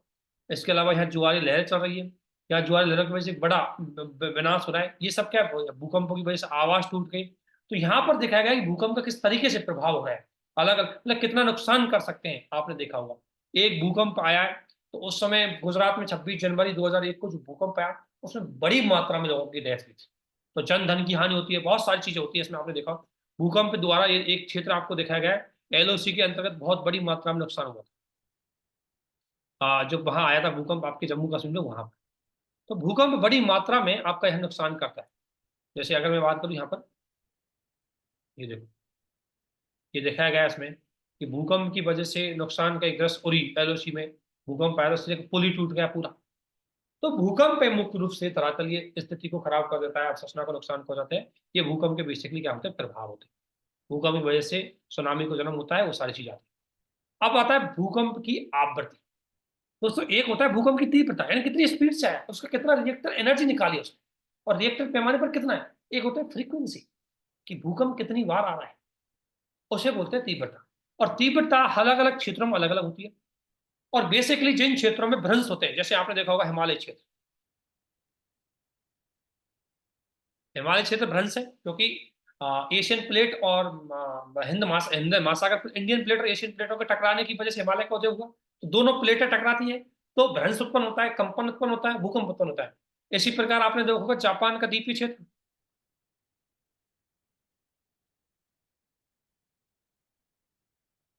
जापान का द्वीपीय क्षेत्र, रॉकीज एंडीज पर्वत, ठीक है ना। तो भ्रंश वाले ये क्षेत्र है ना, एक दो, रॉकीज एंड एंडीज पर्वत।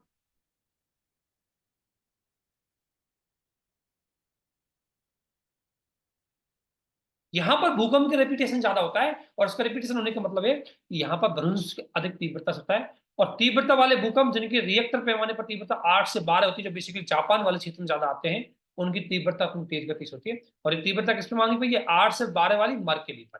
और 1 से 10 तक आपकी रिएक्टर, 12 तक की तीव्रता का मतलब है कि यहाँ कितने नुकसान किया उसने, ठीक है ना, वो सारी चीजें। तो इस तरीके से पृथ्वी की आंतरिक संरचना को जानने के दो स्रोत हम पढ़ रहे थे, प्रत्यक्ष स्रोत और अप्रत्यक्ष स्रोत। उसमें भूकंप आपका एक अप्रत्यक्ष स्रोत था, जिसको हमने अच्छे से देखा, भूकंप की तरंगें क्या होती है, वो सारी चीजें हुई। अब अगला पॉइंट आता है पृथ्वी की आंतरिक संरचना। तो हम सबसे पहले पृथ्वी की आंतरिक संरचना को देखते हैं। ये लिख रहा है, इसको बाद में देखते हैं, पहले चित्र देखते हैं हम। यहाँ मैं चित्र आपको पेस्ट कर रहा हूँ। तो सबसे पहले पृथ्वी की आंतरिक संरचना को जानने वाला चित्र देखते हैं। आपको पता है पृथ्वी की पूरी आंतरिक संरचना को अगर हम देखें, तो आपके सामने मैं दिखाता हूँ उसमें।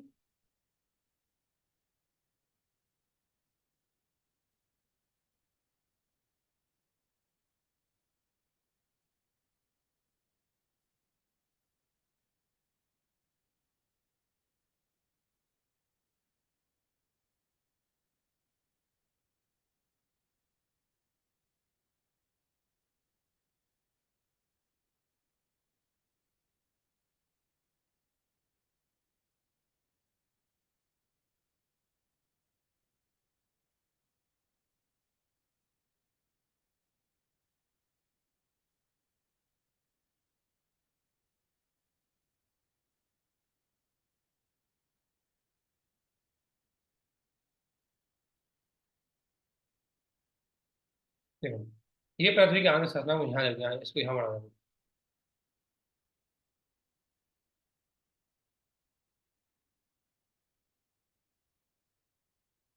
देखो, ये पृथ्वी की आंतरिक संरचना का स्ट्रक्चर है। आपने ये देखा, सबसे पहले ये ऊपर वाला भाग है, ये मुख्य रूप से लगभग 100 किलोमीटर, तो ये क्या है आपका भूपट्टी है, क्रस्ट बोलते हैं इसको, जो सबसे ऊपरी भाग होता है। उसके इसी क्रस्ट का यह क्षेत्र होता है, एक दुर्लभ मंडल होता है। इसके बाद ये लगभग 29 से किलोमीटर तक आपका क्या होता है, मेंटल होता है। और लगभग 29 से किलोमीटर यहाँ तक ये हो गया मेंटल। और 29 से लेकर 51 51 सौ किलोमीटर तक आपका होता है क्रॉड। और उसके बाद होता है आपका ये आंतरिक क्रॉड।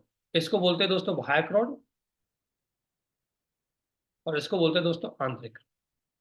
और ये क्रॉड है, आपने देखोगा ये वाला क्षेत्र है, ये द्रवित है, इसलिए यहाँ पर ऐश तरंगें प्रवाहित नहीं होती है। और ये ठोस है, इसलिए यहाँ पर ऐश तरंगें प्रवाहित होती है। तो इस तरीके से पृथ्वी के पूरे किलोमीटर के आधार पर उसमें बांट दी गई। ये जो क्रॉड वाला एरिया होता है, जो आंतरिक वाला एरिया जिसे कोर बोलते हैं हम, तो ये बेसिकली यहाँ पर बड़ी मात्रा में इसे नीफे भी बोला जाता है, क्योंकि इसमें निकिल और फेरन वाला आयरन बड़ी मात्रा में पाया जाता है। ठीक है। और इसके अलावा ये जो 200 किलोमीटर से लेकर 2900 किलोमीटर तक वाला क्षेत्र है, इसको बोलते हैं मेंटल। और मेंटल को बोलते हैं सीमा, सियाल सीमा, इसको बोलते हैं सीमा। क्यों बोलते हैं ऐसा ही, हमें इसमें सिलिका और मैग्नीशियम बड़ी मात्रा में पाई जाती है। और इसके अलावा 200 किलोमीटर तक के को बोलते हैं हम सियाल सियाल, इसमें सिलिका और एल्यूमिनियम पाई जाती है। और ये ऊपर वाला क्षेत्र होता है 200 किलोमीटर तक का। और दुर्बल मंडल हम जिसे बोलते हैं, वो बेसिकली निचला, ये निचला भूपट्टी पाई जाती है, इसे बोलते हैं क्रस्ट। तो क्रस्ट और मेंटल का कुछ क्षेत्र आपके स्थल मंडल में दुर्बल दुर्बल मंडल में आता है। और दुर्बल मंडल है और द्रवित अवस्था में है, और वहीं पर चट्टानें गति करती है, और वहीं से मुख्य रूप से ज्वालामुखी निकलती है। ठीक है। तो सबसे पहले अगर पृथ्वी की आंतरिक संरचना की हम बात करें, तो सबसे पहले दोस्तों यहाँ लिखेंगे आप, पृथ्वी की आंतरिक संरचना में सबसे ऊपरी भाग आता है, उसे बोलते हैं क्रस्ट। क्रस्ट बेसिकली सबसे ऊपर का भाग है, और सबसे ठोस भाग है पृथ्वी का, और सबसे बाहरी भाग है पृथ्वी का, जो क्षणभंगुर है, अर्थात इसको जल्दी हम तोड़ सकते हैं। ऊपर पृथ्वी की ऊपरी चट्टानों को आप आसानी से तोड़ सकते हो, टूट जाती है, बदल जाती है, वो सारी चीज। और इस भूपट्टी की अगर मैं बात करूं, तो महाद्वीपों और महासागर दोनों में पाई जाती है। लेकिन महाद्वीपों में इसकी गहराई ज्यादा होती है, महासागर में इसकी गहराई कम होती है। और पर्वतीय श्रृंखलाओं में आपने देखा होगा बहुत ज्यादा होती है। जैसे हिमालय में आपने देखा होगा भूपट्टी की जो मोटाई होती है, वो 70 किलोमीटर तक की होती है। ठीक है ना। और नॉर्मली इसकी महासागर में मोटाई होती है वो 5 किलोमीटर तक की, और महाद्वीपों में मोटाई होती है वो 30 किलोमीटर तक की। और महासागरों में ये बेसाल्ट से निर्मित होती है, जहां पर आपका घनत्व 2.7 घन सेंटीमीटर होता है, जबकि इसका टोटल घनत्व 3 ग्राम घन सेंटीमीटर होता है। ये है आपकी भूपट्टी। भूपट्टी के बाद आपने देखा होगा, इसे इसमें लिखा हुआ है पूरा, भूपट्टी के बाद आता है मेंटल। मेंटल बेसिकली 200 किलोमीटर से लेकर के और 2900 किलोमीटर तक होती है ना। और इस मेंटल के ऊपरी भाग को हम दुर्लभ मंडल बोलते हैं। ये लगभग जो ऊपरी भाग आपको दिख रहा है ये वाला, ये दुर्बल मंडल बोलते हैं। और ज्यादातर ज्वालामुखी यहीं से ही निकलती है। ठीक है। और इसकी मोटाई अगर कहें हम, जो दुर्बल मंडल है, इसकी मोटाई बेसिकली 10 से लेकर के 200 किलोमीटर तक है।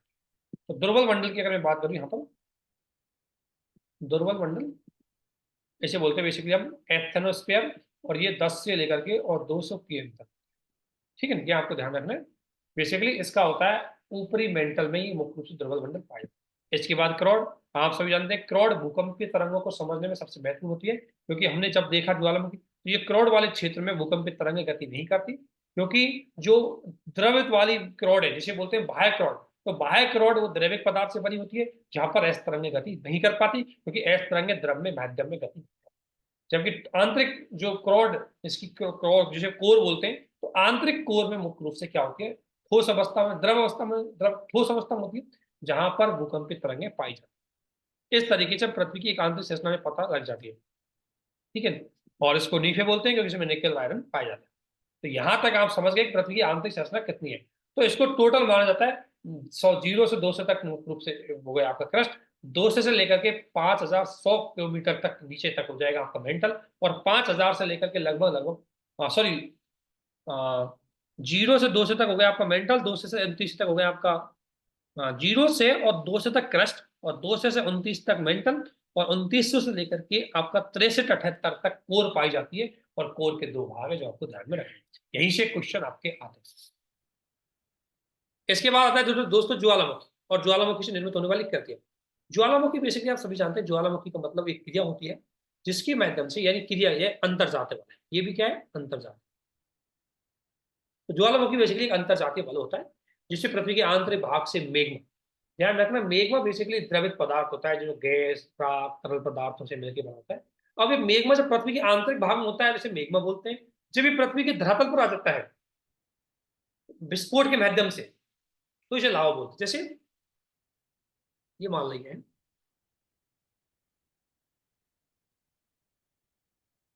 ये क्या है आपका मेग्मा, और यहां से अगर विस्फोट हुआ, यहाँ निकल के आ गई और यहाँ पर ये फैल गया, ये हो गया लावा, और ये हो गया मेघ, ठीक है ना।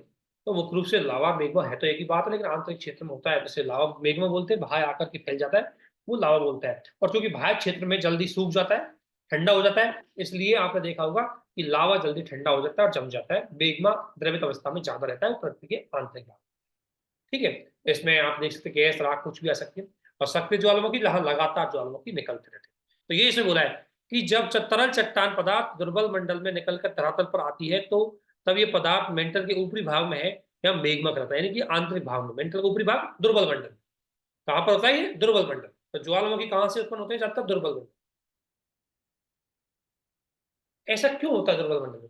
दुर्बल मंडल में ऐसा होने का कारण क्या है कि टेम्परेचर बहुत ज्यादा होता है, प्रेशर बहुत ज्यादा होता है, और अगर चट्टानों से थोड़ा थोड़ा पदार्थ चला जाए तो नीचे क्या है, ये द्रवित में कन्वर्ट होना आसान हो जाए। इसलिए दुर्बल मंडल मुख्य रूप से ये चीजें पाई जाती है। दुर्बल मंडल में टेम्परेचर बहुत ज्यादा होता है, दबाव भी होता है, इसकी वजह से चट्टानें थोड़ा सा द्रवित अवस्था में ज्यादा पाई जाती है, और वहीं से ही मुख्य रूप से ज्वालामुखी का लावा बनता है जो बाहर निकलता है। इसके बाद आपने सुना होगा दोस्तों ज्वालामुखी पदार्थ, जिन्हें बोलते हैं हम पायरोक्लास्टिक डेब्रिज, डेब्री बोलते हैं इनको। इसमें कौन कौन से होते हैं, ज्वालामुखी राम, राख, धूलकण, गैस, नाइट्रोजन, सल्फर, कैलोरीन, और ये सारी गैसें ज्वालामुखी की तरह निकलती है, ये आपको थोड़ा सा आइडिया होना चाहिए। और इसके बाद आती है ज्वालामुखी उद्गार के अंतर्गत बहुत सारी इस तरह कृतियां बनती है जिसमें होता है एक सील्ड ज्वालामुखी। आपने देखा सील्ड ज्वालामुखी, अगर हम चित्र में आपको दिखाऊं तो ये बेसिकली आपको क्या है, सील्ड ज्वालामुखी। शील्ड ज्वालामुखी बेसिकली सबसे ज्यादा जो ज्वालामुखी पाया जाता है वो जो शील्ड पाया जाता है, ये बेसाल्ट से निकलता है। बेसाल्ट आपको पता है कि थोड़ा सा उसमें अम्लता की मात्रा, क्षारित ज्यादा होता है बेसाल्ट। बेसाल्ट क्या होता है, क्षारीय होता है ना, इसकी वजह से ये पतला होता है, और पतला होने की वजह से क्या होता है, तरल होता है। और तरल होने की वजह से जब ये, अब आपको पता है विस्फोट पृथ्वी के आंतरिक भाग से अगर द्रवित पदार्थ आ रहा है तो विस्फोट बहुत कम करेगा, ठीक है। तो इसका विस्फोट कम होता है, दूसरी बात ढाल भी कम होता है, क्योंकि जो, अगर आपने देखो द्रवित पदार्थ विस्फोट कम करता है तो ऊंचाई पर नहीं जा पाएगा, वो नीचे से ही बस के निकल जाएगा, तो इसका ढाल भी कम होता है। और इससे राख निकलती है, ये जो बेंटो, मतलब इस वाले क्षेत्र को हम बेंटो बोलते हैं, जो ये है ना, यहाँ से तो राख निकलती है, लावा फव्वार निकलते हैं, और इसी से शंकु और सडर शंकु का निर्माण होता है, ठीक है। इसका एक चित्र आपको दिखा देते हैं, यही वाला,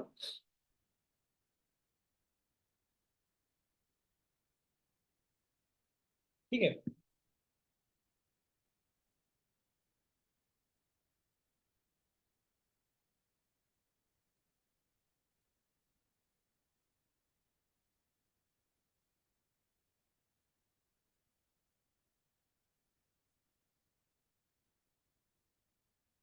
ठीक है ना, तो ये शील्ड हो गया। शील्ड के बाद मिश्रित ज्वालामुखी हो गए। मिश्रित ज्वालामुखी में क्या होता है बेसिकली, कि यहाँ लावा थोड़ा सा गाढ़ा होता है, और गाढ़ा होने की वजह से तीव्र विस्फोट होगा, क्योंकि जब लावा, मान लो ये चट्टान है और यहाँ पर छोटा सा छेद है, लेकिन लावा गाढ़ा है, तेज गति से विस्फोट करते हुए बाहर निकलेगा, है ना। तीव्र विस्फोट होता है, ज्वालामुखी विस्फोट होता है, बेसाल्ट इसमें कम होता है इसलिए गाढ़ा होता है, और इसमें ज्वालामुखी खंड बहुत सारे निकलते हैं, राख निकलती है, और इसी से मुख्य रूप से ऊंचे ऊंचे पठार, मतलब ऊंचे ऊंचे पर्वतों का निर्माण होता है। अगला है आपका, अगर मैं बात करूँ उसमें, ज्वाला कोल्डेरा। कोल्डेरा बेसिकली क्या होता है, इसे बोलते हैं ज्वालामुखी शब्द। जब आपको पता है कि जैसे आपने देखा होगा, तो ये कुछ ऐसे तेज गति से अगर कोई मान लो ज्वालामुखी विस्फोट हो रहा है, तो विस्फोट होने की वजह से नॉर्मली ये तो क्या है, ये चट्टान का धरातल है, ये आपने देखा होगा, इसमें धरातल दिख रहा है, और ये उसके ऊपर कोने ऊपर ये मुख्य रूप से इस प्रकार की आकृति बनी हुई है। लेकिन मान लो कई बार ऐसा होता है कि ये चट्टान है, ठीक है ना, और चट्टान इसके नीचे अगर ऐसी आकृति बन जाती है, धस जाती है, मतलब चट्टान ऊपर ढांचा बनने की बजाय धस जाती है, और धसने के बाद ये आकृति बनती है, इसे बोलते हैं कॉल्डेरा। अगर इसमें पानी भर जाता है इसे बोलते हैं कॉल्डेरा झील, अगर इसमें लावा भर जाता है इसको बोलते हैं कॉल्डेरा ज्वालामुखी। भाई जैसे मान लो एक बार ज्वालामुखी आया और इस प्रकार से एक चट्टान का उभर गया, मतलब एक मुख्य रूप से खड्डा बन गया बहुत तेज गति से, दोबारा वहां से ज्वालामुखी आना ही बंद हो गया, अब बरसात हुई पानी भर गया, तो उसे बोलते हैं कॉल्डेरा झील, जो महाराष्ट्र में है, आपने देखा होगा। इसके बाद होता है बेलसाल्ट प्रवाह। बेसाल्ट की अगर हम बात करें, देखो बेसिकली इसमें यहाँ पे देखा होगा, ये बेसाल्ट की मैं बात करूँ, बेसाल्ट प्रवाह क्षेत्र की अगर हम बात करें, ये वाला है बेसाल्ट प्रवाह क्षेत्र, ये होता है फ्लड वास्ट बेसाल्ट क्षेत्र। बेसिकली इसमें क्या होता है कि ज्वालामुखी का लावा, ये हम देखेंगे तो लावा बहुत तरल होता है, लावा तरल होता है, और मुख्य रूप से वो दूर तक फैल जाता है, दूर तक यानी कि एक हजारों किलोमीटर तक, और उसकी मोटाई होती है वो 50 किलोमीटर तक हो सकती है मोटाई, परत की, परत की मोटाई, पत्थर की मोटाई बहुत लाभ होती है, और इससे एक पठार तक का निर्माण हो सकता है। जैसे भारत में दक्कन का पठार, और दक्कन का पठार क्या है, ज्वालामुखी से निर्मित है।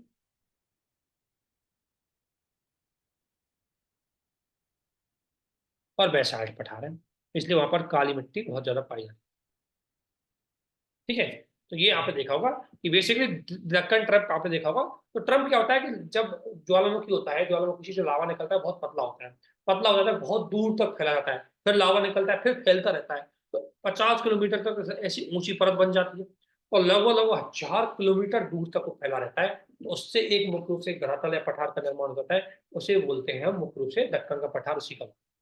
फिर एक होता है मध्य महासागर कटक, अगर महासागर में आपने देखा होगा लावा बहुत पतला है, और लावा बहुत मतलब बहुत 1000 किलोमीटर तक वो फैल जाता है, जैसे प्रशांत महासागर में आपने देखा होगा मुख्य रूप से जापान के पास, तो वो कटक का निर्माण होता है बेसिकली। और इसका निर्माण क्यों होता है, इसका निर्माण ऐसे होता है, इधर से मान लो आपकी कौन सी प्लेट आ रही है, महासागरीय प्लेट,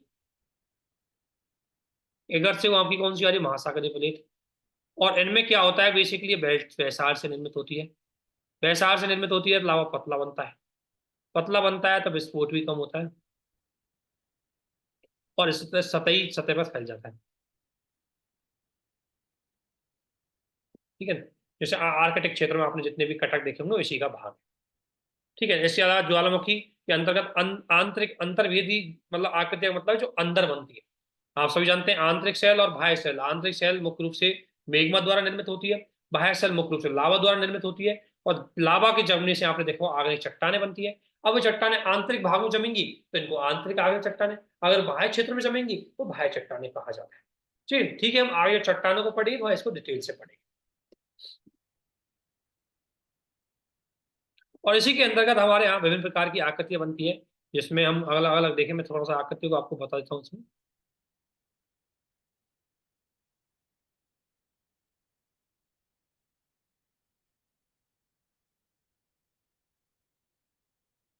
ठीक है, तो ये जो इसमें आकृति दिख रही होंगी आपको,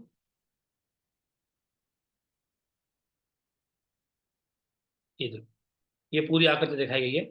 इसमें ऊपर आंतरिक क्षेत्र में आपने देखा होगा बाह्य स्तर पर जो बनती है वो बनती है आपकी शंकु, षडर शंकु, मिश्र शंकु, और आंतरिक क्षेत्र में बनती है जो बनती है बैतुलित। बैतुलित का मतलब क्या होता है कि अधिक बैतुलित बेसिकली क्या होता है, गुम्बद का आकार होता है, मेघ में निर्मित होता है, आच्छादन प्रक्रिया से बनता है और ग्रेनाइट बनता है, क्योंकि वो देखिए आंतरिक क्षेत्र में पाया जाता है ग्रेनाइट।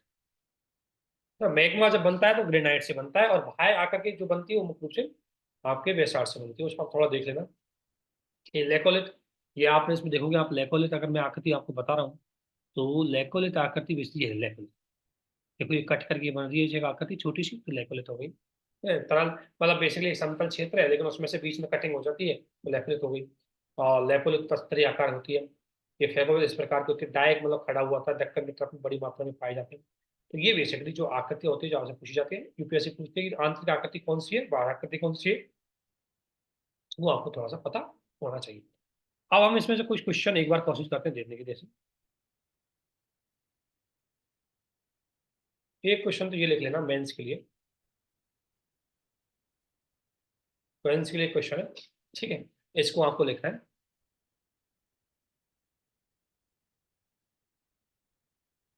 आंसर राइटिंग के लिए कोशिश करना, बहुत अच्छा क्वेश्चन है, समझ गए हम। ये यूपीएससी प्री में कई मेंस से पूछा गया है ये, और स्टेट पीसीएस पे पक्का पूछे जाएंगे क्वेश्चन, है ना। तो ये वाला कई बार पूछा गया है, ठीक है। दूसरा,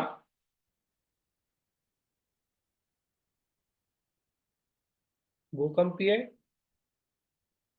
घटनाओं के प्रभावों का समालोचनात्मक विवरण दीजिए, ठीक है। ये 150 शब्दों में है और ये भी 150 शब्दों में। इस तरीके से हमारे चैप्टर हो गए खत्म। आपको नोट्स भी बन गए और आपको जो चीजें इसमें लिखनी थी वो भी हो गई, और इस तरीके से आप समझ गए किस तरीके से हमें आंतरिक संरचना को जानना है, क्या करना है। तो ये चैप्टर, दोबारा इस चैप्टर के एनसीईआरटी पढ़ने की आपको कोई जरूरत नहीं है, आप इसको साइड में कर सकते हैं आराम से। यहाँ से आने वाला कोई भी सवाल आपका गलत नहीं होगा। अगला महासागर में महाद्वीपों का वितरण, इसमें अगले वीडियो में हम 2 चैप्टरों को एक साथ लेंगे, 2-3 चैप्टरों को ऐसे करके 3 या 4 चैप्टर में इसको खत्म कर देंगे। बस शर्त ये है कि आप लोग इसको थोड़े से अच्छे से तैयार करें, क्योंकि नोट्स जिस तरीके से आपको बनाए गए, इन नोट्सों को तभी समझ पाओगे जब आप वीडियो को सही ढंग से देखो। तो आज के लिए इतना ही। आप सभी को हमारे साथ बने रहने के लिए बहुत बहुत धन्यवाद। Thank you.